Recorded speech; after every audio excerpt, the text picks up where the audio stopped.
6 o'clock. Yep. So we will start our monthly meeting of the Prince George's County Cable Television Commission with introductions. Doris McMillan. Malcolm Augustine. Mike Thompson. Samson Afolabi. Okay, thank you everyone for coming this evening to our monthly meeting. Prior to this meeting, the minutes from the previous meeting were distributed to us. Does anyone have any amendments, questions, or anything about those minutes?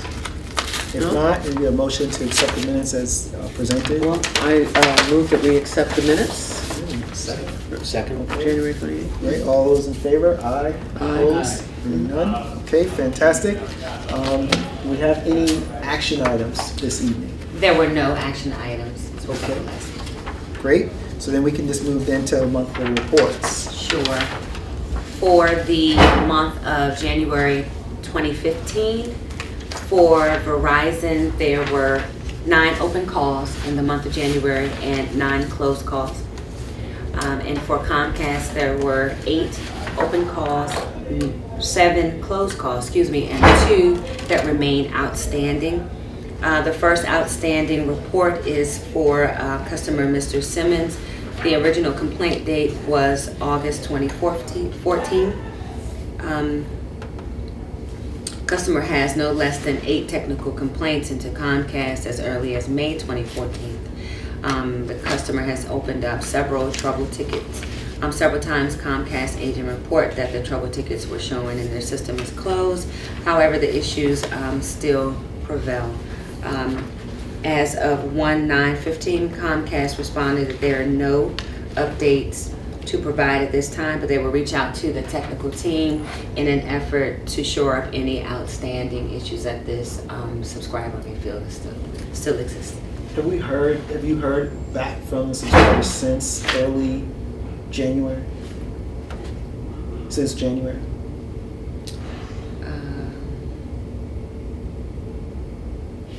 I'm just looking over the actual notes that we keep.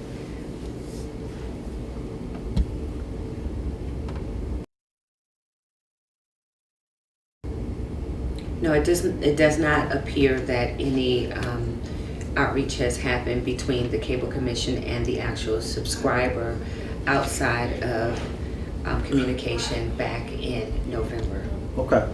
Ever since that time, the Cable Commission staff has been acting on behalf of the subscriber and just trying to work directly with Comcast to resolve the issue. Okay. All right. So we haven't heard from the subscriber, but we're still trying to make sure that it gets closed. Exactly. All right. And when we deem it closed is when we receive a and the subscriber. Okay. Okay. Great. The next and final outstanding bill is from, issue was from Comcast, and it is a billing issue. This one was opened on 1/28/2014 or 2015? 2015, sorry about that. The customer stated that she called Comcast to cancel her service as of February 1st. As of February 1st. February 1st.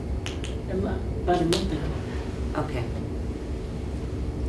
And asked to not be billed again. She got another bill, 1/27/2015. The cable is due to be cut off February 1st, 2015. Tried to reach a branch manager, but to no avail. As of 1/30/2015, Comcast was unable to reach the subscriber. One of the numbers provided was given a busy signal and other voicemail was full. Comcast did send a closure letter to the subscriber stating that they apologize for any inconvenience, but they are available, and they provided some hours and a phone number for them to be contacted in order to resolve this issue. The Commission will continue to follow up with this subscriber in an effort to resolve this on behalf of the subscriber and Comcast as well. So the belief is that, in that case, they did send the closeout, so they've closed it out. It's just a matter of whether or not the person is Right, good considers with that, right. that was sufficient. Exactly. On 1/28/2015, they assigned a rep to assist with the complaint, and between 1/28 and 1/30, there was communication between Comcast and their subscribers. So a resolution letter was sent out from Comcast from their standpoint, feeling so the complaint was So it should be resolved. resolved. Should be resolved, but again, the commission does not deem it resolved until we receive a satisfactory closeout from the subscriber. Okay, sounds good. Anyone have any other questions about those reports? And those are the open ones. The last open one, ones. you said outstanding again. Can you look at that last one you said outstanding? On the last page, I think you said something is still outstanding. And that is Chris Anderson. You said outstanding. Is it closed? Oh, these were, the ones on the very last page are inquiries. Inquiries. Yes. No, and it's still outstanding, right? It's still outstanding because this person actually called in to complain about the assistance that she received from the Cable Commission staff. Okay. Okay, and so we consider it outstanding because, again, just like we handle the subscribers' complaints that come in about a telecom service, we want to ensure that the customer also feels as though their complaint was handled in the proper manner from the Cable Commission staff. So it's outstanding from the standpoint that we have not, we don't feel as though we have a favorable feeling from that particular subscriber, but it's not outstanding against any telecom provider. Okay. All right. Thank you. You're welcome. Thanks for bringing that up. Thank you. I missed that on the last bit. So I assume that you're still working on trying to make sure that they are satisfactory. Absolutely. Absolutely. And so that was on 1/29/2014. Okay, Okay. all right, okay. Any other comments on the monthly reports? No? All right. We were sent the community television statistics and numbers prior to this meeting. Do you have anything else to add to the community television portion? No? Okay, all right. All right, then that will move into public comment. We have folks here who Yes. wanted to speak. Yes, we have two persons who would like to approach the commission. The first being Ms. Cam A. Davis. Sure. Can I see? Absolutely. Have a seat. Get comfortable. We don't bite. Thankfully. To be frank with you, I'm here tonight because my association had sent a blog that if anyone had any complaints or any grievances with Comcast or Verizon, that there was going to be a TV cable commission meeting. I didn't even know that you existed. My fault. Okay. So I said, oh, well, maybe, because I was getting ready to do something else. And I said, well, maybe I'll come here and maybe be heard and what have you. My situation is not with Comcast. Mine is with DirecTV and Verizon. So is that okay? Yeah. Oh, okay. And my situation goes back to August of 2013. But not to take you all the way through it, I just want to bring you up to what has happened within the last 30 days, because I have been to the district court. We were scheduled to have a hearing in the district court, myself, DirecTV, and Verizon, on December the 29th, but they didn't show up. And so I explained to the judge, which he had already in his possession, that I had signed a stipulation of dismissal. Ms. Davis, can I interrupt you for just a minute? Yes. Could you tell us exactly what the problem is first and Oh, then give okay. us the background? Okay. What happened was, back in August 2013, I purchased a laptop.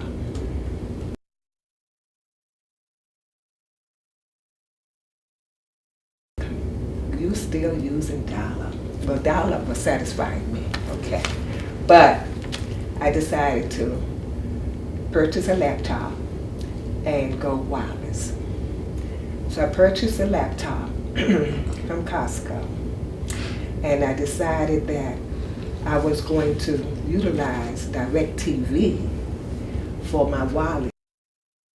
Satisfied with my cable that I had with DirecTV, and I didn't want to bring Verizon into the process because I had been told by my son I was paying too much money to Verizon. Some of the stuff you have on, you don't need it. So I decided, let me go with DirecTV for my wireless, and then I would go back to Verizon and get my telephone and everything taken care of. Well, when I called DirecTV, I told them, same day that I got the laptop, I said, I got my laptop, and can you give me internet service, wireless? And they said, yes, we can do that. I said, you sure you can do that? They said, yes. I said, okay. I said, I want to go through you, DirecTV. I said, I want to know how much my bill is going to be. I said, I don't want Fios. I want DirecTV. And they said, yes, we can do this because we have partnered with Verizon. So we can take care of you, Ms. Davis. I said, okay. I said, now how much is my bill going to be? I said, because I'm paying you now around $89 a month. They said, because you coming to us, we can do it for $218. I said, now I'm going to tell you now, that's it. It's not going to be any higher, right? They said, right. I said, fine. Well, they transferred me to several different people in trying to set this up. And when the contact person came back on the line, they said, Ms. Davis, I want you to take this number down because you have to call Verizon because Verizon owns Fios. And they have to send someone out to connect. I said, well, let me tell you, I told you I'm just dealing with DirecTV for this increase. And they said, that's right. You only deal, and your Verizon bill will not increase. I said, fine, excellent. I was very excited. I was telling everybody about it. And even some of my nieces said, oh, gee, I'm going to contact them. I said, well, this is what DirecTV can do. Come to find out, that's not what happened. I got it. Well, Verizon came out and installed the router or whatever.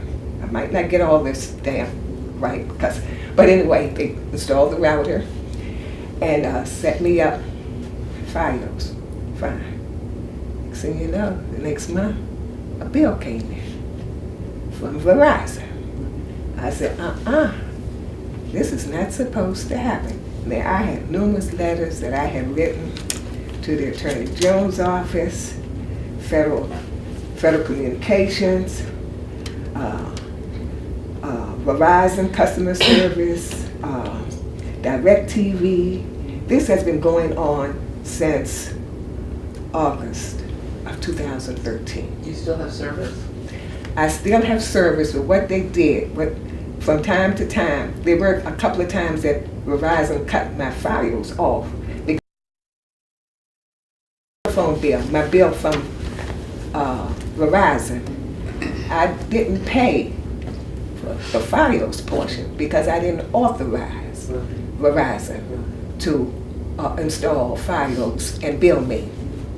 Well, with DirecTV, once I set that order up between DirecTV and, DirecTV, for some reason, and I have all my documentation that I have sent to the various organizations, telling them that immediately, the very next month. Now, I live 217 Surrey Circle Drive South, in Fort Washington, Maryland. My bill stopped coming to me from DirecTV. It went to where my husband resides in a senior care facility in Waldorf, Maryland. I couldn't understand that. I didn't know the bill was going there. So I called DirecTV. I said, where is my bill? I'm not getting my bill from you, but I am getting a bill from Verizon. Oh, we're sending you the bill. The bill is, I said, it's not coming to me. Come to find out when I went down to visit with my husband, that was the bill. I said, now why would this happen? All of a sudden, how did they even get? Well, I would imagine the reason that they had his address was because by me having DirecTV, and I had asked for service for my husband down at the senior care facility. So something happened between the time that I put my order in for my service, for wireless service, and that bill. But in any event, DirecTV settled with me. They stopped billing me. All they asked me to do, and they excused any prior bills that I had. All they asked me to do was to return the equipment, which So I you did. no longer have DirecTV? I no longer have DirecTV. In fact, I don't have cable at all. Okay. what What I- about your phone? I have my phone Through Verizon? through Verizon. Uh-huh. I have Fios Okay. coming in. Right. But what I did in order to get TV service for myself and my husband, I went out and purchased that digital, The little box? the little box Right. with the antenna, Right. you know. Well, that's really all I was watching anyway, but still, but he doesn't have anything down there where he is. Right. But I'm just saying that I was really denied my cable. But make a long story short, okay, so that's the issue. Right. Because they partner together, Okay. DirecTV and Verizon together, and they were responsible. I felt that they had defrauded me. Uh-huh.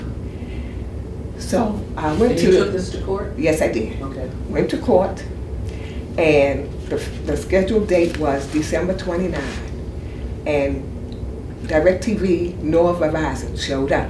Well, at the time, I was asking for like $385 because I was figuring out my little cost of buying those sets per se.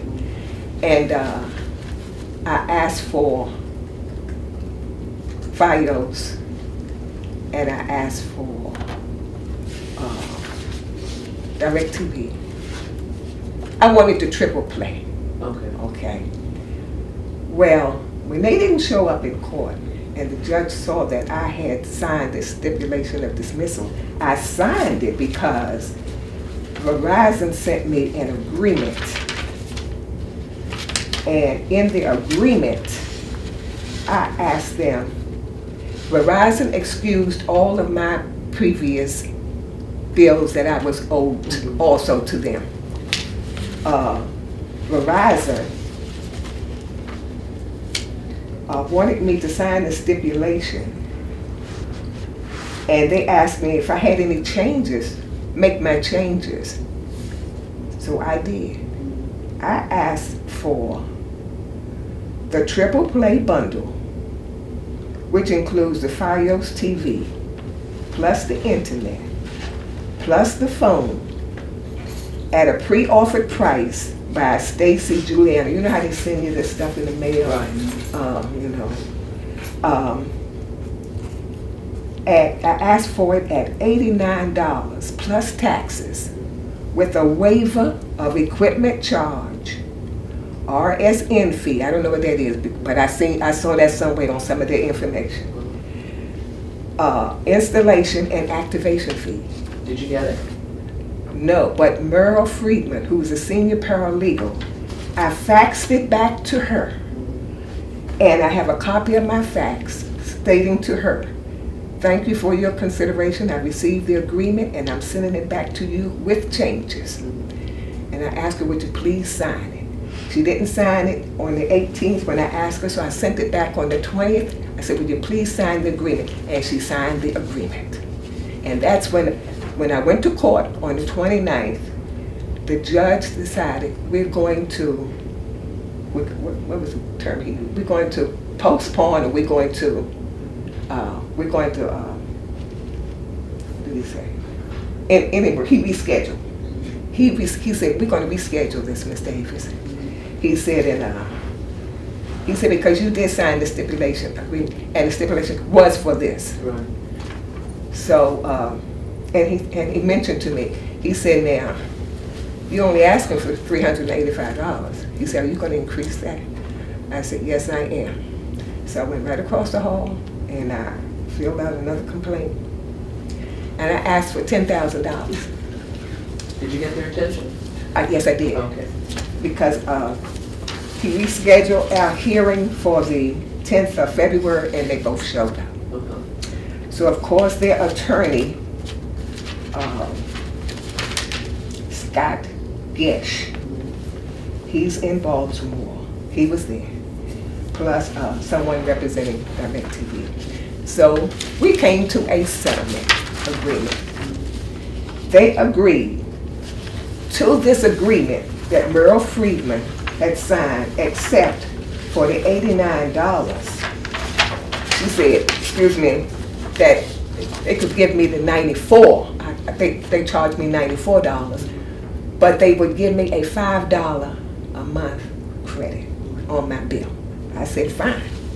So Mr. Gensler with Miss Davis, and we've settled this.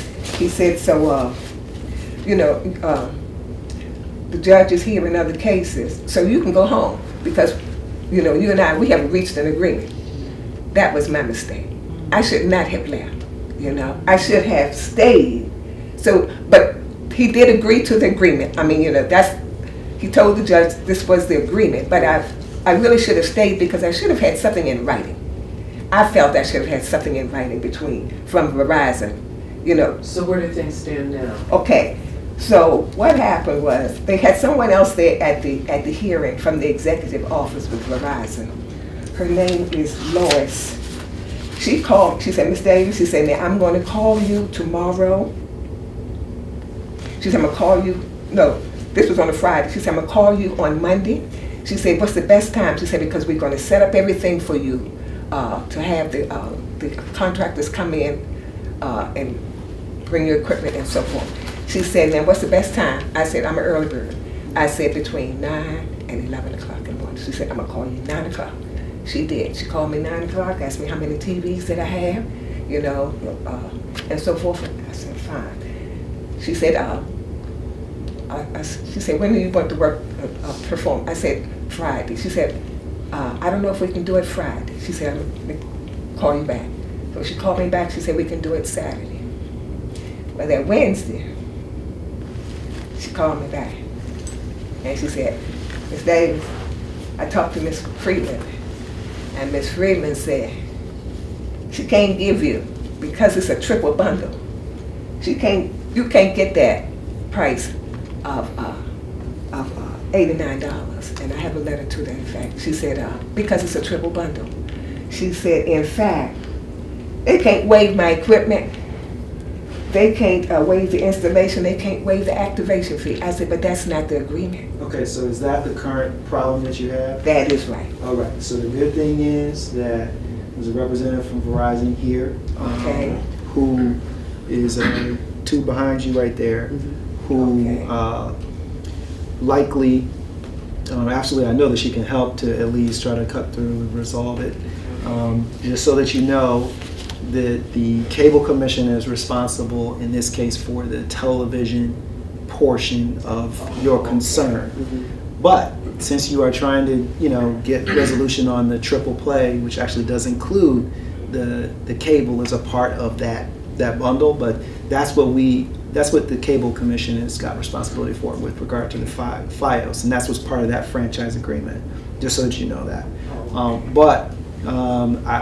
I know that we still will log it, that we will take that, and I think that we probably could get this resolved as far as getting you the service. Did they at least get you the service set up yet, or not yet? I have FiOS. I have the internet service. The only thing I don't have is cable.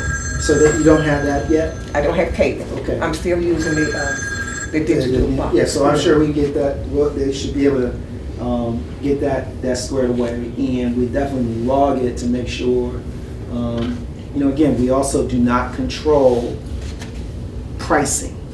Okay, so pricing that's their area. But that doesn't mean that we can't follow up on your behalf if they've made some, if they've said that they would do something, we'll work hard to make sure that they honor. Yeah, I didn't know whether I should go back to the district court. I'm sort of like in a quagmire. Where do I go from here? Well, I'm hopeful that Ms. Handy back here will be able to help you to resolve that, and so that you won't have to go back to court. But let's make sure that we stay together, and we know, so we can be supportive to you to try to make sure we get it resolved.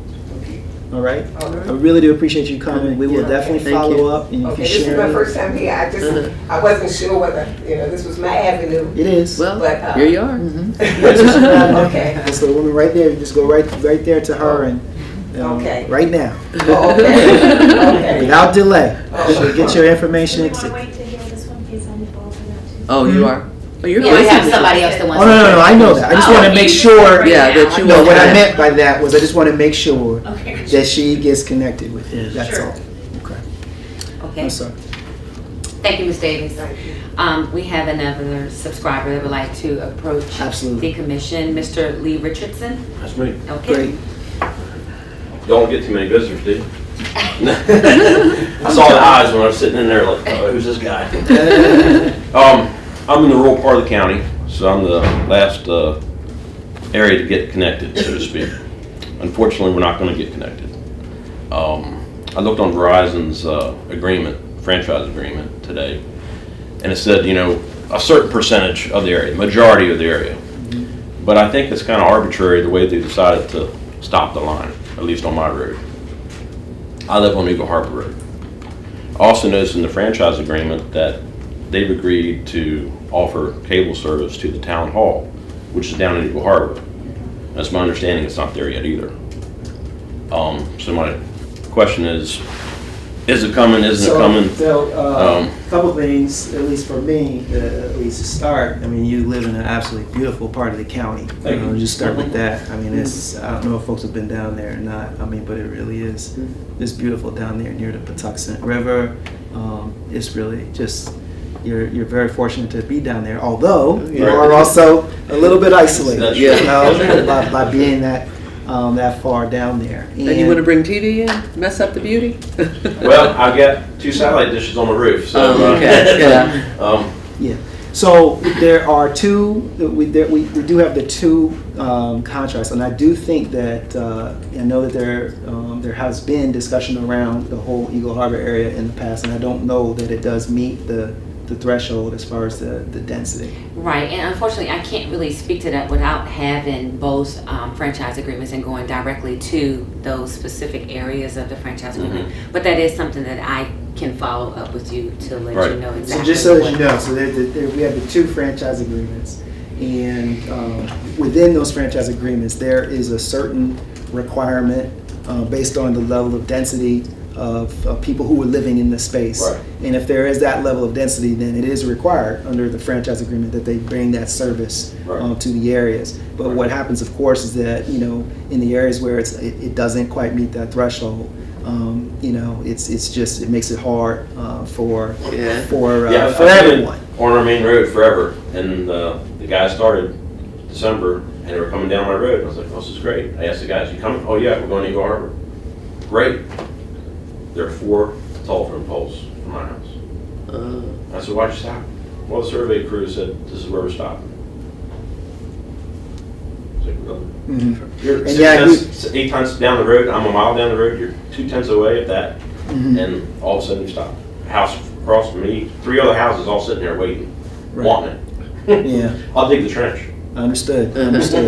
So But that it's is that again. I think that I'm sure we can at least take down the information and Right. understand if they have made a decision on build out. But it really is that. I mean, Oh, I understand, if they- it's so much per square foot, or, how many lineal people are foot, per? yeah, Yeah, exactly. Plus, there's the cost. I mean, as you know, Right. of But that. I just added the houses, like, well, if there's 25 minimum per mile and it's less than 25, why didn't they keep coming to get a couple more houses? But, and if they're gonna go to Eagle Harbor, how are they gonna get there if they don't come down our road?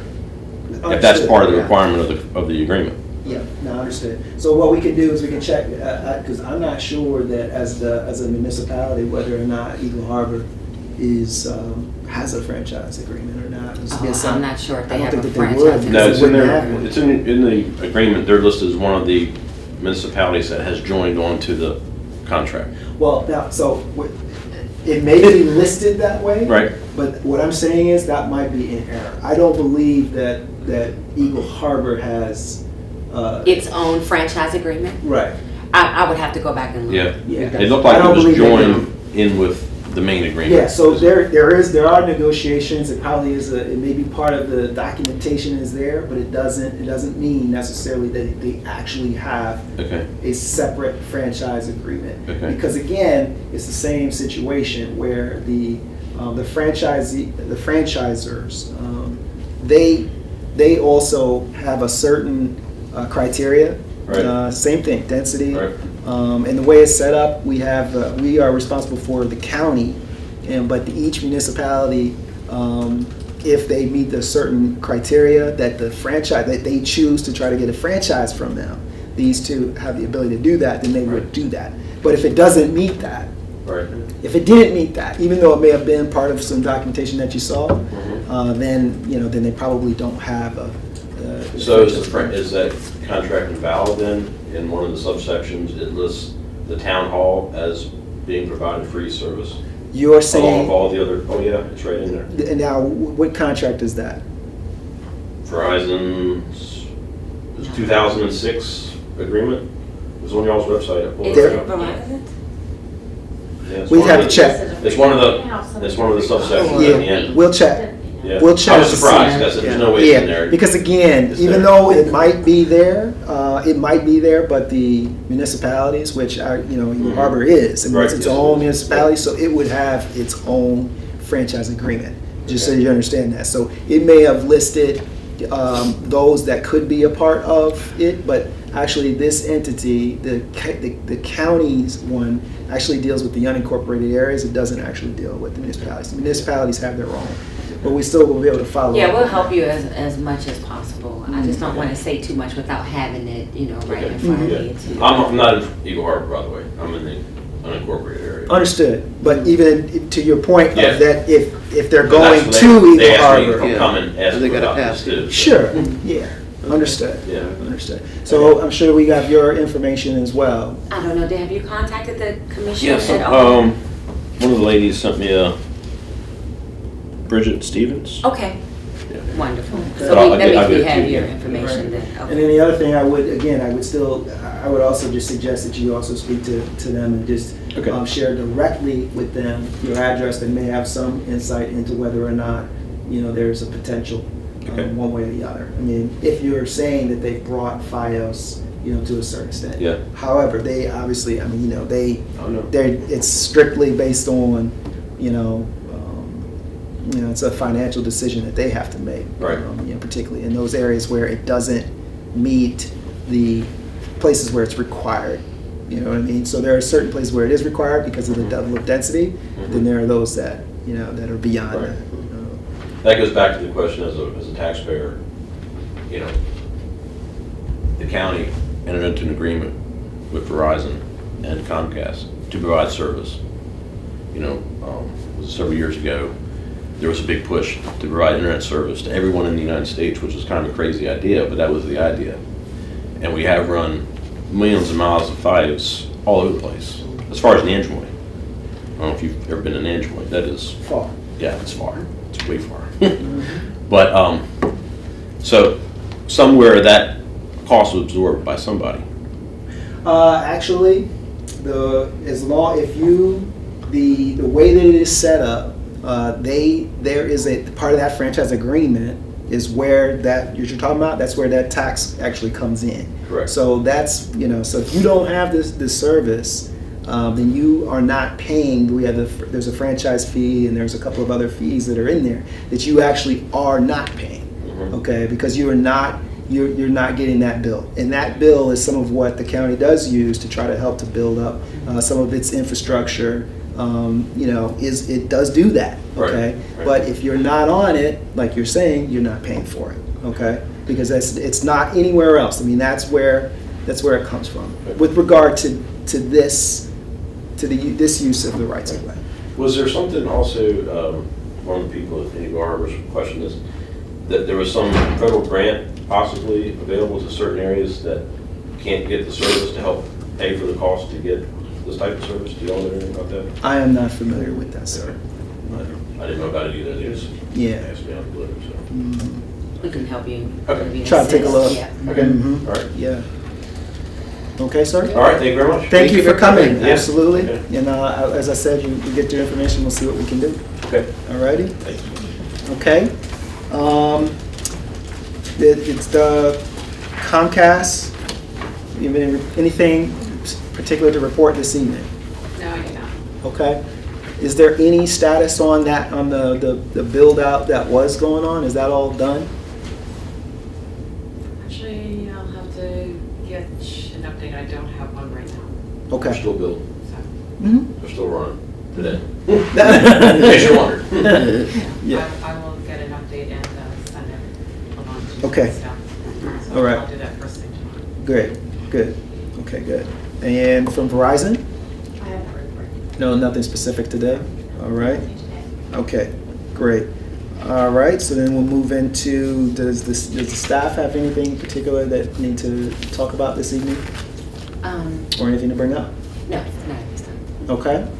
All right, so then we'll go into the commissioner's comments. Well, Commissioner Falabi and I attended the ethics training, so that was very interesting.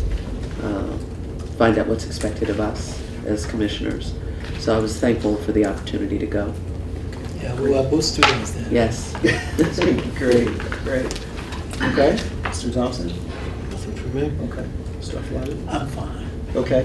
What I will say is that I did not attend it, but I have now since learned that it is actually not, it is mandatory. Mandatory, yes. Okay. Uh-huh. Although it did not say that in the original message. It is in fact mandatory, so anyone who, we do have to complete that, the ethics training, because it is mandatory. I think Just to most of piggyback the- on that, now I'm sorry. I did call to stop and I guess told that the session was full, so will there be more? Yes, it's my understanding that because it is mandatory, Yeah. that we'll be given another opportunity to complete that. But it's once a year. I'm not sure. The training is not held by the Office of IT. It's actually conducted by the Office of Ethics and Accountability. Mhm. So they would know exactly, how often you would need to receive the training. So any specific questions in regards to the actual training should actually be presented to the point of contact. And I believe her name was Lakeisha Butler. Yes. Yeah. Yeah. Mhm. It should be once. Yeah. We check. Okay. Last week, I attended the Prince George's County Municipal Association meeting. As I mentioned in the previous couple of meetings, there have been some inquiries from the municipalities, similar to what this gentleman was talking about, as far as what was happening with the negotiations, the happenings with the Comcast agreement, which right now, the agreement for Comcast has elapsed, and we are now, as was noted in the minutes, we're in a time frame now of negotiation on that. And so, and there were two issues. So there was that issue for us to go and answer any questions that the municipalities may have had. The representative of the municipalities, Sue Ellen Ferguson, who is their attorney for the municipalities in general and represents them in the negotiation process, was there. She shared a little bit about what was happening in the process, the fact that it is ongoing, which it is. The negotiation with Comcast is ongoing as far as the franchise agreement is going on. The other thing that was discussed, which was brought to our attention by the Office of Legal Counsel at our last meeting, was the agreement between the county, in essence, to not to allow the merger of Time Warner and Comcast to go through, at least in our jurisdiction, without us, us, I can't think of the word, denying it or something like that. And of course, as you all know, and the information was shared through Ms. Pingshaw, that there was a settlement and that there were some concessions that were made by Comcast in order for us to do that. It's my understanding that that did go through, or rather that did go through, and the municipalities had also signed on to that, as we're all negotiating together on this Comcast deal throughout the county. And so there was some discussion around that, some understanding from them about also some questions from them about the agreement and some of what they can and cannot do with some of those fees that are that the municipalities also get, in particular around the PEG fees, which have to do with the government channels that are there. And it was also a question about whether or not how to use those fees perhaps for some of the equipment. In other words, like the municipalities would like to go and be an HD on some of their channels and things of that nature, but that the equipment is expensive, and how could they perhaps purchase those things. So we talked about that. One of the things that I thought about with that we probably could try to look at least is whether or not the county has some contracts or buying power on some of the equipment, that they may be at least share a contact or something like that with some of the municipalities around some of the equipment that OIT gets just more globally, that maybe the municipalities could be able to at least piggyback on some of that, because they're finding that to be a little bit difficult to do. So that it was well received, and they also understood that is an ongoing process. That you continue to try to get it resolved as quickly as possible, so that we'll have a new franchise agreement soon. And so that was what happened. And does anybody else have any other comments or anything else for this evening? No? Okay, great. So our next meeting is going to be on Wednesday, March the 25th. And look forward to seeing you all then. And I thank you for coming this evening. Have a nice night. Thank you. All right, thank you. Okay.